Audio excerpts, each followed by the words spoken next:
Hello aspirant, आज हम लोग जाट, राजपूत और हैदराबाद के बारे में बात करने वाले हैं। क्योंकि पिछली क्लास में हमने अवध, बंगाल और मैसूर को कवर कर लिया था, साथ ही साथ यूरोपियों का आगमन भी कवर किया था। तो आइए आज जाट साम्राज्य से शुरू करते हैं। तो सबसे पहले जाट की बात करें तो जो आधुनिक जाट राज्य की स्थापना है वो बदन सिंह और चूड़ामन ने की थी। जाटों का जो सबसे बड़ा नेता था वो गोकुलदास या गोकुला था। ये औरंगजेब के काल में ही था और औरंगजेब इसकी क्या करते हैं, हत्या करवा देता है, जिसके बाद जाट ज़्यादा क्रोधित हो जाते हैं और औरंगजेब के खिलाफ विद्रोह करने लगते हैं। इसमें जो सबसे महान राजा हुआ जाट साम्राज्य में वो सूरजमल हुआ। सूरजमल को जाटों का प्लेटो कहा जाता है। जाट साम्राज्य की जो राजधानी थी पहले डीग थी, बाद में ये अपनी राजधानी स्थानांतरित करके भरतपुर कर लेते हैं। आगे बात करें तो सूरजमल मराठों को सूरजमल ने जब मराठा के पास कुछ नहीं था तो सूरजमल ने मराठों की मदद की थी, उन्हें भोजन दिया, उनको चिकित्सा की सुविधाएं दी, साथ ही साथ बहुत सारी सुविधाएं उपलब्ध करवाई। बात करें सूरजमल जो है वो सिनसिनवार वंश से संबंधित है, जो कि ये राजस्थान से है और यहाँ राजस्थान में सिनसिनवार वंश से संबंधित है। 1756 में सूरजमल ने अपनी राजधानी भरतपुर स्थानांतरित कर ली। 1756 से 63 तक इसका शासनकाल रहा और फिर इसने क्या कर इन्होंने दिल्ली पर आक्रमण किया। किसने? जो सूरजमल थे इन्होंने क्या किया, दिल्ली पर आक्रमण किया। आगे बात करें तो 1763 में सूरजमल की मृत्यु हो जाती है। उनके बाद इनकी मृत्यु कैसे होती है? मुगलों के विरुद्ध अभियान के दौरान इनकी मृत्यु हो जाती है। किनकी? सूरजमल की मृत्यु हो जाती है। सूरजमल आज भी जो है राजस्थान में बहुत प्रसिद्ध हैं। आगे हम लोग बात करते हैं राजपूत के बारे में। तो राजपूत में सबसे जो प्रसिद्ध रहे हैं वो राजा जयसिंह रहे हैं। ये 1699 से 1743 तक रहे हैं। 1681 में इनका जन्म हुआ, तो कहीं कहीं 1681 से 1743 भी दिया रहता है।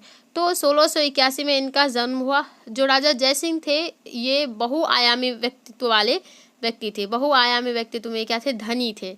इन्होंने खगोल शास्त्र के क्षेत्र में जो है दिल्ली, उज्जैन, जयपुर, मथुरा और बनारस में क्या किए, इसके क्षेत्र में यहाँ पे स्थापित की खगोल शास्त्र के जो संस्थान थे। उसके बाद इन्होंने खगोल शास्त्र पर यानी कि खगोलिकी विषय से संबंधित जिज मोहम्मद शाही भी लिखी थी। गणित के क्षेत्र में इन्होंने क्या किया था? त्रिकोणमिति और ज्यामिति पर बल दिया था। इन्होंने यूक्लिड का जो बुक था एलिमेंट्स ऑफ जियोमेट्री, इसका संस्कृत में अनुवाद भी करवाया। और हम हैदराबाद के बारे में थोड़ा सा देख लेते तो जो हैदराबाद है 1724 के टाइम में जो हैदराबाद का निज़ाम था वो निज़ाम उल मुल्क था। आगे बात करें हम लोग जयसिंह के बारे में, तो जयसिंह ने क्या किया? जयपुर नगर बसाया, जो कि आधुनिक नगर है, बहुत ही सुव्यवस्थित नगर है। बहुत अच्छे से इसको क्या किया गया है? सुसंगठित किया गया है। आगे बात करें तो जो जयसिंह थे एक बड़े समाज सुधारक थे। इन्हें महान प्रशासक भी कहा जाता है और 1743 में फिर इनकी मृत्यु हो जाती है। फिर हम बात करते हैं मराठा साम्राज्य की। तो जो मराठा साम्राज्य है उनका जो आधुनिक काल में है वो 1707 से 1818 एडी तक है। हम इसको दो भागों में बांट कर पढ़ते हैं, मध्यकालीन भारत और आधुनिक भारत। मध्यकालीन भारत जो है 1627 से 1707 एडी तक रहा है। ये शिवाजी एवं उनके उत्तराधिकारियों का काल रहा है। और जो ये आधुनिक भारत है 1707 से 1818 एडी तक, इसे पेशवा काल कहा जाता है। तो देखते हैं, आइए शिवाजी की बात करें तो जो शिवाजी थे वो 1627 से 80 एडी तक गद्दी पर बैठे थे। इनकी माता का नाम जीजाबाई था। सबसे पहले इनका जो जन्म है 1627 में पूना के शिवनेर दुर्ग में हुआ था। इनकी माता जीजाबाई थे। इनके जो पिता थे वो शाहजी भोसले थे। इन्होंने उपाधि जो धारण की थी हिंदू धर्मोद्धारक की इन्होंने क्या की थी? उपाधि धारण की थी। इनके राजनीतिक गुरु दादा कोंडादेव थे। इनके आध्यात्मिक गुरु समर्थ रामदास थे। ये एक क्विक रिवीजन है, ये आपको सिर्फ पीएससी एग्ज़ाम ही नहीं बल्कि और भी जितने वनडे एग्ज़ाम हैं उनमें भी बहुत ज़्यादा हेल्पफुल होने वाले हैं। आगे देखिए 1637 में इन्होंने क्या किया, पूना का जागीर प्राप्त किया। 1646 में तोरन का युद्ध जीता और 1656 में जावली को जीता। चंद्रराव मौर्य से क्या किया, 1656 में जावली को जीता। 1658 में ये मुगल से टकराए और मुगलों के कई किलों को जीत लिया। आगे बात करें तो मुगलों के किलों को जीतने के बाद 1665 में मुगल ने इनके साथ क्या किया, पुरंदर की संधि की। इन्होंने पुरंदर की संधि में इन्हें 23 किले मुगल ने क्या किए, शिवाजी को दिए। शिवाजी की जो माँ थी जीजाबाई, उन्होंने कहा था कि यदि मैंने शेर को जन्म दिया है तो मुझे कोंढाना चाहिए। तो कोंढाना जो तान्हाजी मालूसरे थे, उन्होंने क्या किया, जीजाबाई को कोंढाना जीत के दिया था। आगे देखिए 1674 में जो शिवाजी हैं ये अपना राज्याभिषेक करवाते हैं और इनका जो राज्याभिषेक है वो काशी के जो पंडित गंगा भट्ट हैं उनके द्वारा इनका राज्याभिषेक करवाया जाता है। राज्याभिषेक करवाने के साथ साथ इनको मिलता है क्या सब चीज़, राज्याभिषेक इसलिए महत्वपूर्ण है क्योंकि राज्याभिषेक करने के साथ इन्होंने छत्रपति की उपाधि धारण की, इन्होंने स्वराज की घोषणा की, इन्होंने अपनी राजधानी रायगढ़ स्थानांतरित कर ली, चौथ व सरदेश मुखी का अधिकार प्राप्त किया और फिर 1680 में तो शिवाजी की मृत्यु ही हो जाती है। बात करिए चौथ और सरदेश मुखी क्या है, तो जो चौथ है वो उत्पादन का 1/4 भाग है और सरदेश मुखी उत्पादन का 1/10 भाग। जो 1/4 भाग है उत्पादन का, ये जो शिवाजी हैं थे इन्होंने ये अपने राज्य के लोगों से 1/4 भाग उत्पादन का लेते थे और जो बाहरी थे राज उनसे 1/10 उत्पादन का लेते थे। इन्होंने अपने दरबार में अष्टप्रधान बनाया था। इन्होंने अपने दरबार में क्या किया था, अष्टप्रधान बनाया था, जिसमें से पेशवा, मजूमदार, सर नौबत, दीवान शुमन, सुरुनबीश, वाक्य नवीस, पंडित राव और न्यायाधीश, ये सब इनके दरबार में अष्टप्रधान थे। फिर बात करें शिवाजी की, तो शिवाजी के 2 पुत्र हुए, एक संभाजी और एक राजाराम। संभाजी 1680 से 89 तक रहे और राजाराम 1689 से 1700 AD तक रहे। संभाजी की पत्नी येशुबाई थी और इनके पुत्र साहू थे। जो औरंगजेब है उसने क्या किया था, येशुबाई और साहू को कैद कर लिया था। औरंगजेब ने क्या किया था, येशुबाई और साहू को कैद कर लिया था। संयोगवश साहू वहाँ से भाग जाते हैं। उसके बाद राजाराम की बात करें तो राजाराम की पत्नी ताराबाई थी और इसका बेटा शिवाजी द्वितीय था। शिवाजी द्वितीय अल्पवयस्क था तो इसको गद्दी पर बैठाकर जो राजाराम है ये अपना जो राजधानी है वो रायगढ़ लेके चले जाते हैं, राजधानी जिंजी स्थापित करते हैं। ये रायगढ़ के राजा बनते हैं जब औरंगजेब इसको कैद कर लेता है, तो उसके बाद रायगढ़ के राजा बनते हैं और फिर अपनी राजधानी जिंजी में बसाते हैं और जिंजी में ये 11 साल शासन करते हैं। उनके बाद राजाराम की मृत्यु हो जाती है। राजाराम की मृत्यु के बाद वहाँ का कार्यभार जो है वो ताराबाई संभालती हैं और ताराबाई बहुत ही अच्छे से यहाँ से नेतृत्व करती है। और उसके बाद देखिए जब ताराबाई यहाँ का कार्यभार संभाल रही होती है तभी साहू जी वहाँ से छूट के आते हैं, तो ताराबाई से कहते हैं कि उनको शासक बनाया जाए, लेकिन ताराबाई इसे इनकार करती है। तो फिर इनके बीच क्या होता है, युद्ध होता है, खेरा का युद्ध होता है, जिसमें साहू के साथ बालाजी विश्वनाथ रहते हैं और ताराबाई के साथ धन्ना जी रहते हैं। धन्ना जी क्या था, धन्ना जी जो थे ये दूरदर्शी थे, ये भी, लेकिन बालाजी विश्वनाथ से ज़्यादा दूरदर्शी नहीं रहे। इनमें खेरा के युद्ध में जो है साहू का विजय हुआ। फिर साहू ने अपनी राजधानी सतारा स्थानांतरित की। सतारा जो है मराठा साम्राज्य का उत्तरी भाग था और उसके बाद जब ये युद्ध में हार गई तो ताराबाई कोल्हापुर चली गई। तो कोल्हापुर क्या है, कोल्हापुर मराठा साम्राज्य का दक्षिणी भाग है। जब ये दोनों अलग अलग जगह, ये सतारा में बैठ गए और ये कोल्हापुर चली गई, तो इन दोनों ने फिर क्या की, संधि कर ली कि हम दोनों यहाँ दोनों जगहों पर अपना शासन चलाते हैं। तो उसके बाद इन दोनों के बीच जो संधि हुई उसे वारणा की संधि के नाम से जाना जाता है। वारणा की संधि साहू और ताराबाई के बीच 1731 में होती है।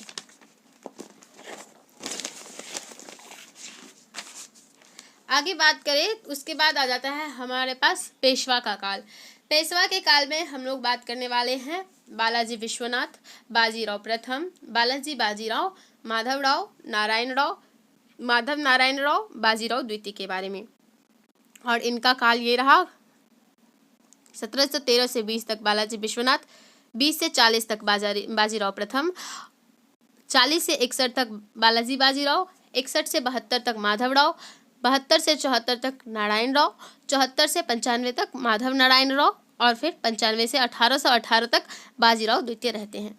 सबसे पहले बात करें बालाजी विश्वनाथ की, तो बालाजी विश्वनाथ को 1713 में साहू ने पेशवा नियुक्त किया था। उसके बाद बालाजी विश्वनाथ ने सैयद बंधुओं से दिल्ली की संधि की थी और इन्होंने बालाजी विश्वनाथ जी ने जो ये संधि की थी, दिल्ली की संधि, तो ये जो दिल्ली की संधि है इसे मराठा साम्राज्य का मैग्ना कार्टा कहा जाता है। उसके बाद बात करें दिल्ली की संधि में क्या हुआ। दिल्ली की संधि जो हुई इसके अनुसार कुछ प्रावधान हुए, तो इसमें छत्रपति की मान्यता दी गई, साहू को छत्रपति की मान्यता दी गई मुगलों के द्वारा। मुगलों ने साहू जी को चौथवा सरदेश मुखी के अधिकार दे दिए और फिर इसके बदले जो है साहू जी ने मुगलों से क्या कहा कि वो दक्कन में उसकी सहायता करेंगे मुगलों की। उसके बाद बात करें बाजीराव प्रथम की, तो बाजीराव प्रथम के समय में हैदराबाद के निज़ाम उल मुल्क थे और मुगल का जो गवर्नर था मुबारिज खान था। 1724 में सकूर खेरा का युद्ध होता है। सकूर खेरा का युद्ध निज़ाम और मुबारिज के बीच होता है, निज़ाम और मुबारिज के बीच। इसके बाद बात करें 1728 में पालखेरा का युद्ध होता है बाजीराव प्रथम के काल में। जो पालखेरा का युद्ध होता है वो निज़ाम और बाजीराव प्रथम के बीच होता है, जिसमें बाजीराव प्रथम विजय होते हैं और निज़ाम पराजित होता है। 1768 की बात करें तो 1728 में निज़ाम उल मुल्क जो है वो क्या करता है, फिर जब वो हार जाता है तो मुंशी शिवगांव की संधि करता है। और मुंशी शिवगांव की संधि में वो क्या करता है, चौथ और जो सरदेश मुखी के अधिकार है वो बाजीराव प्रथम को देता है। 1737 में बाजीराव प्रथम दिल्ली पर आक्रमण करते हैं और वहाँ पे जीत जाते हैं। दिल्ली के आक्रमण में वो जीत जाते हैं, विजय होते हैं और उसके बाद उन्हें उत्तर भारत के क्षेत्रों में कर वसूलने का क्या होता है, अधिकार मिलता है। उसके बाद बाजीराव प्रथम जो है वो परिसंघ प्रणाली आरंभ करते हैं। परिसंघ प्रणाली में जो नागपुर में तो भोसले थे, इंदौर में होलकर रहते थे, बड़ौदा के गायकवाड़ थे और ग्वालियर के सिंधिया और पुणे में पेशवा रहते थे। आगे बात करें बालाजी बाजीराव की, तो बालाजी बाजीराव का जो वास्तविक नाम है वो नाना साहेब है। नाना साहेब हमें एक जगह और देखने को मिलेगा, तो इसमें कंफ्यूज नहीं होना है। बालाजी बाजीराव ने क्या किया था, प्रशासनिक सुधार किए थे और 1748 में साहू की मृत्यु हो गई थी। किसकी साहू की, 1748 में। बात करें उसके बाद बालाजी बाजीराव ने शंगोला की संधि की 1750 में राजाराम द्वितीय से। बालाजी बाजीराव ने अपने साम्राज्य का विस्तार किया और इनके समय में जो इनका साम्राज्य का विस्तार था वो चरमोत्कर्ष पर पहुंचा था। 1742 में इन्होंने ओरछा पर अधिकार कर लिया। बालाजी बाजीराव ने 1742 में बंगाल पर आक्रमण किया और उसे जीता और उसके बाद वहां पे चौथ का अधिकार वहां पे प्राप्त किया। इसके बाद 1745 में निज़ाम की मृत्यु हो जाती है। क्या होती है, निज़ाम की मृत्यु हो जाती है 1745 में। उसके बाद सहयोग, इनका जो सहयोग है, बालाजी बाजीराव का जो सहयोग है सदाशिवराव भाऊ करते हैं। उसके बाद पानीपत का तृतीय युद्ध होता है 1761 में अहमद शाह अब्दाली और मराठा के बीच। हम देखते हैं कि जो अहमद शाह अब्दाली है इनके साथ कुछ लोग रहते हैं और कुछ मराठाओं के साथ रहते हैं। तो जो लोग अहमद शाह अब्दाली के साथ थे उनके बारे में देखते हैं। तो अहमद शाह अब्दाली के साथ नजीब उद्दौला, शुजा-उद-दौला, हाफिज रहमत खां और सादुल्लाह खां थे। तो बात करें जो नजीब उद्दौला थे ये इसके वजीर थे। शुजा-उद-दौला तो आप जानते ही हैं ये अवध के नवाब थे। इसके बाद मराठा के साथ जो थे वो थे सदाशिवराव भाऊ, गार्दी, तुकोजी सिंधिया और विश्वासराव। पानीपत युद्ध का जो परिणाम रहा कैसा रहा, जो पानीपत युद्ध का परिणाम है उसमें मराठाओं की जो प्रतिष्ठा थी वो घट गई, कम हो गई, खत्म हो गई, मानो खत्म हुई हो गई। उसके बाद पानीपत का जो परिणाम हुआ, ब्रिटिश साम्राज्य का उदय हुआ, रघुनाथ राव अत्यधिक शक्तिशाली हो गया। मराठा के असफलता के कारण ये हो गए क्योंकि उनमें एकता का अभाव हो गया। जो ये रघुनाथराव है ये अंग्रेज से मिलजुल गया था। गुरिल्ला युद्ध की नीति का इन्होंने प्रयोग नहीं किया। इन्होंने खाद्य आपूर्ति पर रोक लगा दी और मराठों के पारस्परिक मतभेद ज़्यादा बढ़ गए हैं, जिसके कारण मराठा असफल हो गए। अब पानीपत के तीनों युद्ध की बात करें तो जो पानीपत का तीनों युद्ध है किस किस क्रम से लड़ा गया, तो पानीपत का जो प्रथम युद्ध है वो बाबर और इब्राहिम लोदी के बीच लड़ा गया, जिसमें बाबर विजय होता है। कब? 1526 में। पानीपत का द्वितीय युद्ध 1556 में होता है, जिसमें जो कि अकबर और हेमू के बीच होता है, इसमें अकबर विजय होता है। तृतीय युद्ध की बात करें तो तृतीय युद्ध 1761 में होता है, जिसमें जो मराठा और अहमद शाह अब्दाली के बीच होता है, इसमें अहमद शाह अब्दाली विजय होता है। आगे हम लोग बात करने वाले हैं माधवराव की। माधवराव ने फिर से क्या किया, शक्ति की पुनर्स्थापना करने का प्रयास किया दोबारा से। इसने हैदर अली से चौथ को वसूलना शुरू किया। उसके बाद इसका माधवराव का जो संघर्ष है रघुनाथ राव के साथ संघर्ष हुआ था। रघुनाथ राव ने क्या किया, साम्राज्य का विभाजन कर दिया था। नारायण राव की बात करें, अब नारायण राव माधवराव के छोटे भाई थे और रघुनाथ राव द्वारा इसकी हत्या करवा दी जाती है। माधव नारायण राव के पुत्र थे और इन्होंने क्या किया था, एक बड़ा भाई परिषद का गठन किया था। इसमें बड़ा भाई परिषद का जो गठन किया तो इसमें जो अध्यक्ष है वो नाना फडणवीस थे। कौन? नाना फडणवीस। और रघुनाथ राव ने क्या की, ब्रिटिश की सहायता से इसको मरवा दिया। इसमें ब्रिटिश की सहायता से इसको मरवा दिया। इसके काल में ब्रिटिश से सहायता मांगी थी ताकि वो इसे युद्ध कर सके। उसके बाद गद्दी पर बैठता है बाजीराव द्वितीय। ये रघुनाथ राव का पुत्र थे। बाजीराव द्वितीय कौन थे? रघुनाथ राव के पुत्र थे। ये द्वितीय तृतीय आंग्ल मराठा युद्ध में अपनी भूमिका निभाते हैं, युद्ध करते हैं। द्वितीय तृतीय जो आंग्ल मराठा युद्ध हुआ उसमें ये युद्ध करते हैं। उसके बाद ये इनके काल में पुणे की संधि होती है और बाद में ये ब्रिटिशों के पैंसर बन जाते हैं और फिर इन्हें कानपुर निर्वासित कर दिया जाता है। जो बाजीराव है इनका पुत्र नहीं था तो इन्होंने क्या किया था, दत्तक पुत्र यानी कि गोद लिया था पुत्र को। एक पुत्र को, किसको? नाना साहेब को। इसका जो वास्तविक नाम था वो था धोंधू पंत। धोंधू पंत को क्या किया था, जो बाजीराव द्वितीय थे इन्होंने गोद लिया था और इनका नाम नाना साहेब रखा था। आगे हम लोग बात करते हैं तीनों आंग्ल मराठा जो युद्ध हुए उसके बारे में। तो प्रथम आंग्ल मराठा जो युद्ध है वो 1775 से 1782 तक चला। इसकी शुरुआत 1775 एडी में हुई। इसका जो मुख्य कारण था, रघुनाथ राव जो थे अगले पेशवा बनना चाहते थे, इसलिए उन्होंने क्या की थी, ब्रिटिशों से सहायता मांगी थी, जिसके कारण ये युद्ध होता है। और दूसरा कारण बताया जाता है कि जो कंपनी थी वो क्या करना चाहती थी, वो बंगाल के भांति ही मराठों में भी क्या करती थी, मराठा साम्राज्य में भी क्या करना चाहती थी, द्वैध शासन लागू करना चाहती थी।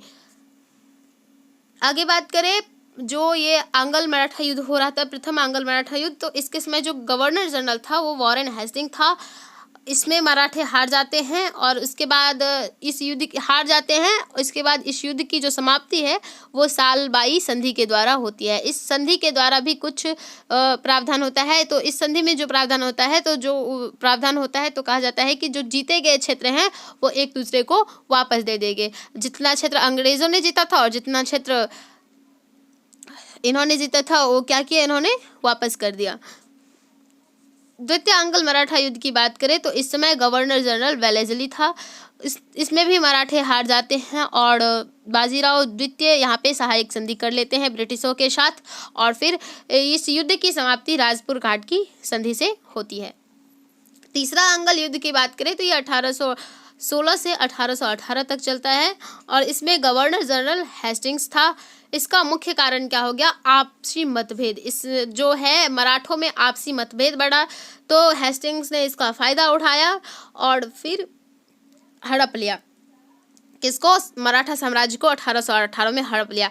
क्यों हड़प लिया? क्योंकि जो बाजीराव द्वितीय थे उनके पुत्र थे ने उन्होंने दत्तक पुत्र को क्या किया, पुत्र को गोद लिया था। तो जो राज्य हड़प की नीति आई थी, उससे क्या कहा गया था, जिसके भी पुत्र नहीं है, जो जिसके भी दत्तक पुत्र हैं, उसको क्या किया जाएगा, उसका साम्राज्य सरकार में मिलाया जाएगा। तो इस प्रकार से हुआ था। तो फिर इसके बाद पेशवा जो है वो पेंशनर बन जाते हैं। पूना की संधि होती है तृतीयांगल मैसूर युद्ध के दौरान, फिर पेशवा पेंशनर बन जाते हैं और पेशवा को क्या कर देता है, कानपुर भेज दिया जाता है। और जो इधर नाना साहेब रहते हैं, बाजीराव का पुत्र, उसको पेशवा नहीं माना जाता है, उसका पेंशन बंद किया जाता है। फिर 1857 की क्रांति में भी ये बहुत अच्छी भूमिका निभाते हैं जो नाना साहब हैं। अब हम बात करें पंजाब की, तो पंजाब में सबसे पहले हम लोग बात करने वाले हैं 10 सिख गुरुओं के बारे में। उसके बाद सिखों के पतन का काल आया, फिर राजा रंजीत सिंह हुए।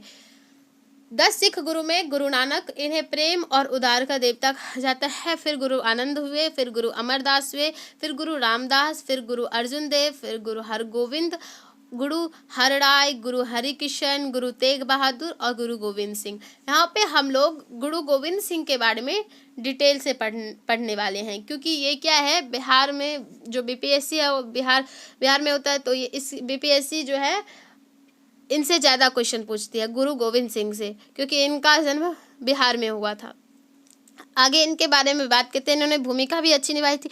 तो गुरु गोविंद सिंह का जन्म जो है पटना में हुआ था। औरंगजेब के साथ इनका विवाद हुआ था, और इसमें जो औरंगजेब के साथ जो इनका विवाद हुआ था, तो इनमें जो इसके गुरु गोविंद सिंह के जो 4 पुत्र थे वो मारे जाते हैं। उसके बाद गुरु गोविंद सिंह ने क्या की थी, पाहुल प्रथा की शुरुआत की थी। गुरु गोविंद सिंह ने क्या की थी, पाहुल प्रथा की शुरुआत की थी। ये खालसा पंथ की स्थापना करते हैं। खालसा जो है, इसमें जो सिख होते थे उनके पास 5 चीज़ रहने चाहिए, केस, कड़ा, कंघा, कच्छ और कृपाण रहना ही चाहिए इस खालसा पंथ के अनुसार। ये 10वें पातशाह का, इन्होंने क्या किया था, 10वें पातशाह का ग्रंथ, गुरु गोविंद सिंह क्या थे, 10वें पातशाह का ग्रंथ इन्होंने लिखा था। उसके बाद इन्होंने क्या की, गुरु परंपरा को समाप्त कर दिया। गुरु गोविंद सिंह ने क्या किया, गुरु परंपरा को समाप्त किया गया। इसके बाद कोई गुरु नहीं बना, जिसके बाद क्या होता है, जो सिख साम्राज्य है इसका पतन होने लगता है, क्योंकि जब गुरु पद ही समाप्त कर दिया तो इसका नेतृत्व अब करेगा कौन, गुरु रहता था तो नेतृत्व करते थे। बात करें इसके शिष्य बंदा बहादुर हुए। इनके बाद सिख का नेतृत्व बंदा बहादुर जी ने किया था। बहादुर शाह ने अपने पिता की गलती सुधारने के लिए इन्हें अपने दरबार में बुलाया था और क्या किया था, 5000 का मनसब दिया था।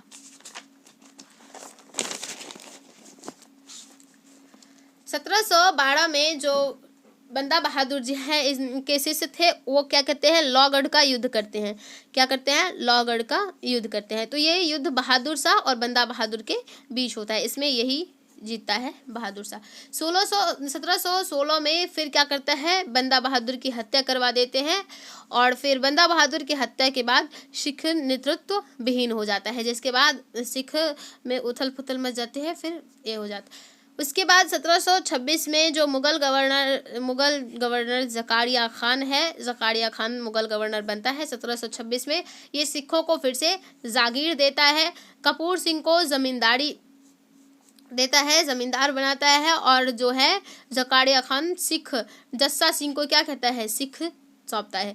फिर इसके बाद यहाँ पे 12 मिशल बनती है। 12 मिशल बनती है, तो 12 मिशल का इसमें कहा गया कि ये छोटी भली होती है, लेकिन इसका अपना नाम होना चाहिए, अपना क्षेत्र होना चाहिए, इस मिशल के अपने सरदार होने चाहिए, इसका अपना अलग एक झंडा होना चाहिए।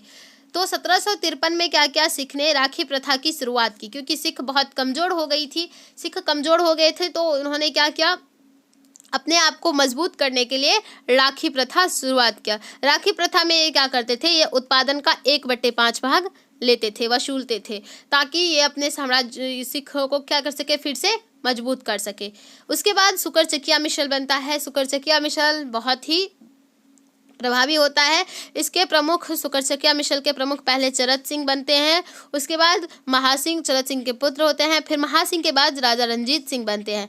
राजा रंजीत सिंह बनते हैं, तो ये इन्होंने क्या किया, पहले ये 1 मिशल के बनते हैं, सुकरचकिया मिशल के बनते हैं, फिर ये 12 मिशल को क्या करते हैं, जीत लेते हैं, सभी मिशलों को जीत लेते हैं। उसके बाद 1798 में जो जमन शाह है वो इन्हें राजा की उपाधि देते हैं। आगे बात करें, इन्होंने अपने राज्य का विस्तार किया। इन्होंने 2 राजधानियां बनवाई, पहला लाहौर में राजनैतिक राजधानी और दूसरा अमृतसर में धार्मिक राजधानी बनवाई। राजा रणजीत सिंह की बात करें तो राजा रणजीत सिंह ने साम्राज्य का विस्तार किया। कहाँ तक? कश्मीर, लाहौर, पेशावर और मुल्तान तक क्या किया इन्होंने अपने साम्राज्य का विस्तार किया। 1809 में इन्होंने अमृतसर की संधि की थी ब्रिटिशों के साथ। 1809 में इनकी सेना को फौज आइन कहा जाता था। ब्रिटिशों के बाद जो सबसे बड़ी सेना थी वो इन्हीं की सेना थी। इन्होंने प्रशासनिक सुधार किया, प्रशासन में कारदार लाए। कारदार क्या था? एक प्रकार का अधिकार था। 1839 में राजा रणजीत सिंह की मृत्यु हो जाती है। राजा रणजीत सिंह ने अपने दरबार में वित्त मंत्री अजीज उद्दीन और दीनानाथ को रखा था। इनके सैन्य मंत्री हरि सिंह थे और राजा रणजीत सिंह को शाह सुजा ने क्या कहा था? कोहिनूर हीरा भेंट किया था, क्योंकि इन्होंने शाह सुजा की मदद की थी युद्ध में, इसलिए। उसके बाद बात करें, राजा रणजीत सिंह के उत्तराधिकारी स्पष्ट नहीं थे, लेकिन फिर भी इनके जो उत्तराधिकारी दिए गए हैं वो हैं खड़ग सिंह, नौनिहाल सिंह, शेर सिंह, दिलीप सिंह। इनके बारे में हम यहाँ पे डिटेल से नहीं पढ़ने वाले हैं, क्योंकि ये सिर्फ रिवीजन है और ये सिर्फ एग्ज़ाम के पॉइंट ऑफ व्यू से लिया गया है जो इम्पोर्टेंट है। 1845 से फिर 46 के बीच प्रथम आंग्ल सिख युद्ध हो जाता है। इसमें सिख पराजित हो जाते हैं। उसके बाद ये लाहौर की संधि करते हैं। 8 मार्च 1846 को लाहौर की संधि करते हैं। इसमें जो लाहौर की संधि के समय जो वजीर हैं वो लाल सिंह हैं और दिलीप सिंह राजा के रूप में रहता है। लाहौर की संधि में क्या होता है? प्रावधान होता है, तो लाल सिंह को वजीर बनाया जाता है और दिलीप सिंह को राजा बनाया जाता है।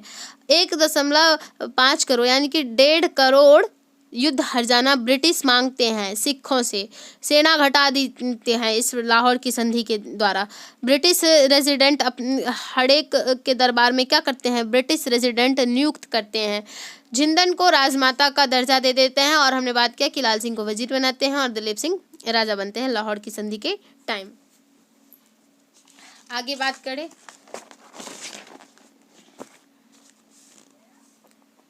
भैरोवाल की संधि। तो भैरोवाल की संधि होती है, क्या होता है? दिलीप सिंह अल्पवयस्क रहते हैं, जीत नहीं पाते, तो फिर जिंदन को 48,000 पेंशन दिया जाता है और शेखपुरा भेज दिया जाता है। यहाँ पे 8 सिखों की परिषद फिर से क्या होती है? नियुक्त होती है। और फिर द्वितीय आंग्ल सिख युद्ध होता है। फिर इसमें क्या होता है? सिख हार जाते हैं और 30 मार्च 1849 को नेपियर क्या करता है? पंजाब का पूर्ण विलय कर लेता है। ब्रिटिश साम्राज्य में क्या करता है नेपियर? पंजाब का पूर्ण विलय करता है। फिर रानी जिंदन और दिलीप सिंह को 5 लाख का वार्षिक पेंशन दे के क्या करता है? लंदन भेज दिया जाता है। लंदन में जो दिलीप सिंह है वो ईसाई धर्म ग्रहण कर लेते हैं और फिर उसके बाद जब ये भारत आते हैं और अब सिखों के बारे में सुनते हैं तो फिर ये सिख धर्म में कन्वर्ट हो जाते हैं। फिर इस द्वितीय आंग्ल सिख युद्ध के दौरान जो गवर्नर जनरल रहे हैं वो लॉर्ड डलहौजी रहे हैं। दिलीप सिंह ब्रिटेन से हमने बताया कि ये ईसाई धर्म ग्रहण करते हैं, फिर भारत आते हैं तो फिर सिख धर्म में परिवर्तित होते हैं और इनकी मृत्यु फिर बाद में फ्रांस में हो जाती है। किसकी? दिलीप सिंह की।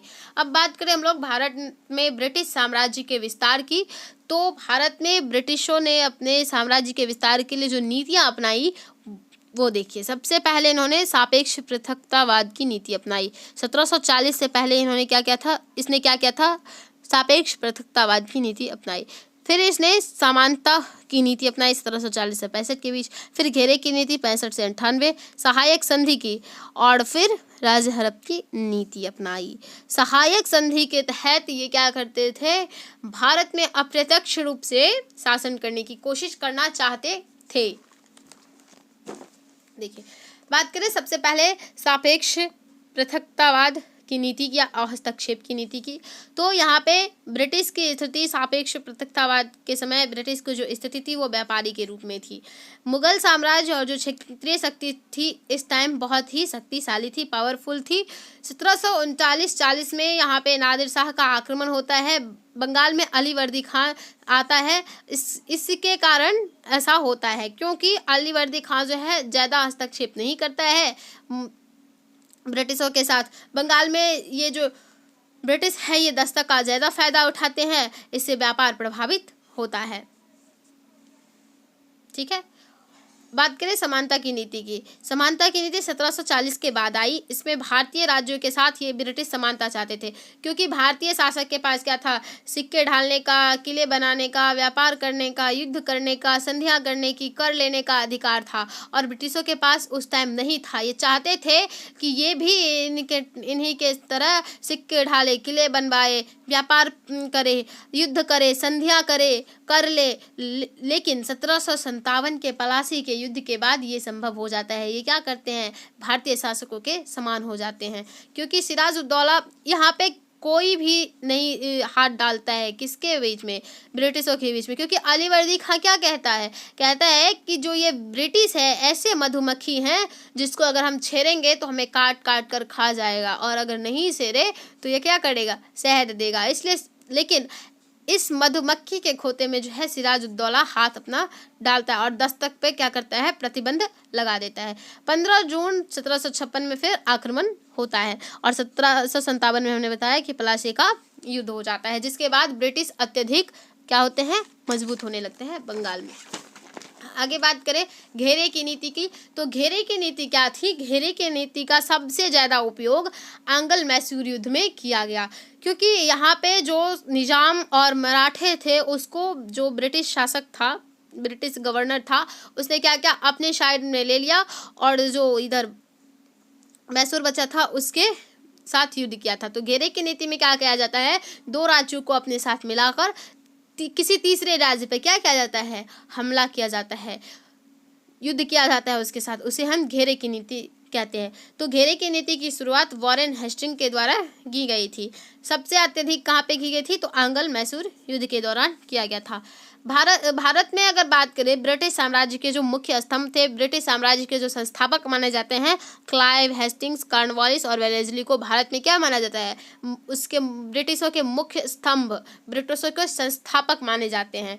उसके बाद बात करें सहायक संधि की, तो सबसे ये क्या रही, ब्रिटिशों की सबसे प्रमुख नीति रही यहाँ पे, ये वेलेस्ली द्वारा लागू किया गया 1798 से 1848 तक ये रहा। ये क्यों लाया गया सहायक संधि, उस टाइम जो था नेपोलियन बोनापार्ट सभी जगहों को जीतकर भारत की ओर आने वाला था, तो नेपोलियन बोनापार्ट को रोकने के लिए एक दूसरा लोग ये भी मानते हैं कि ये क्या करना चाहते थे, इसके तहत भारतीय राज्यों पर अप्रत्यक्ष नियंत्रण करना चाहते थे। सहायक संधि की कुछ शर्तें थी, जैसे संबंधित राज्यों की जो संप्रभुता थी वो समाप्त कर दी गई, वो बाह्य और आंतरिक मामलों में क्या कर सकते थे, स्वतंत्र नहीं थे, उन्हें ब्रिटिश से पूछना ही पड़ता। इसने क्या किया, इसने कहा कि मेरे अनुमति के बिना, ब्रिटिश के अनुमति के बिना कोई युद्ध या संधि की घोषणा नहीं की जाएगी, किसी दूसरे कंपनियों के साथ संबंध नहीं बनाए जाएंगे, किसी भी बाहरी कंपनी यानी यूरोप के हो या कोई भी कंपनी, उसके साथ संबंध नहीं बनाए जाएंगे। ब्रिटिश जो रेजिडेंट हैं वो सभी के दरबार में रहेंगे, एक एक ब्रिटिश रेजिडेंट रहेगा। जो ब्रिटिश सेना है उसका जो संचालन है यही करेंगे, उसका देख रेख यही करेंगे।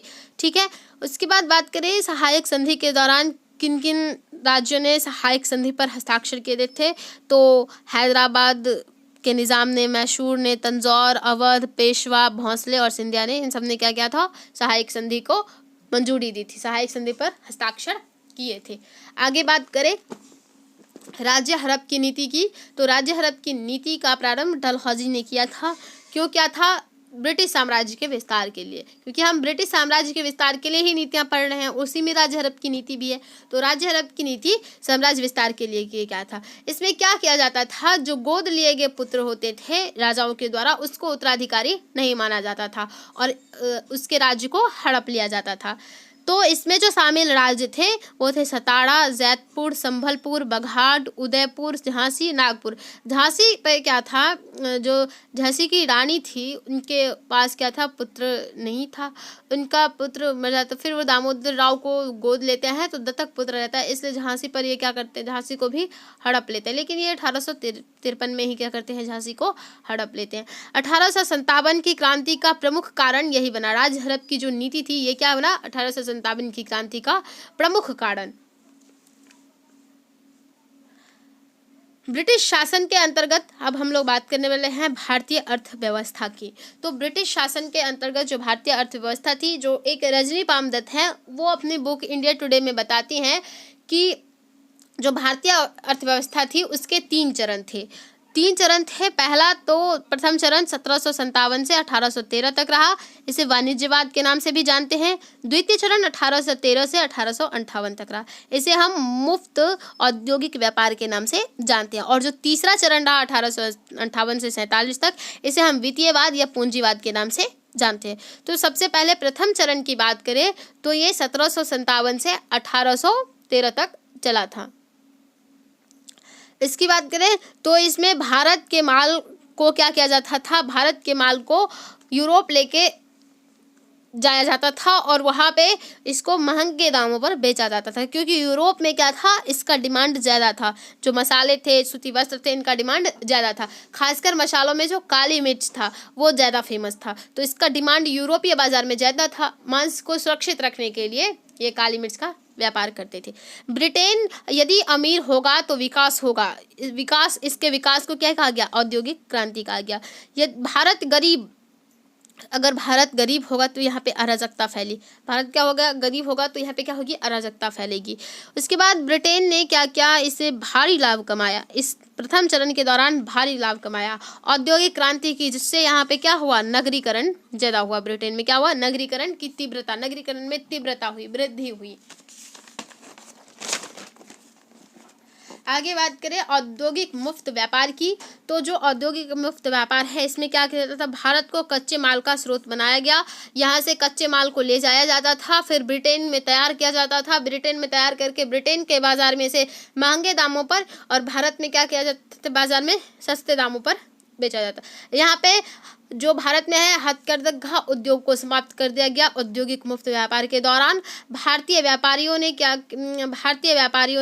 भारतीय और यूरोपीय बाजार में अपना अस्तित्व खो दिया।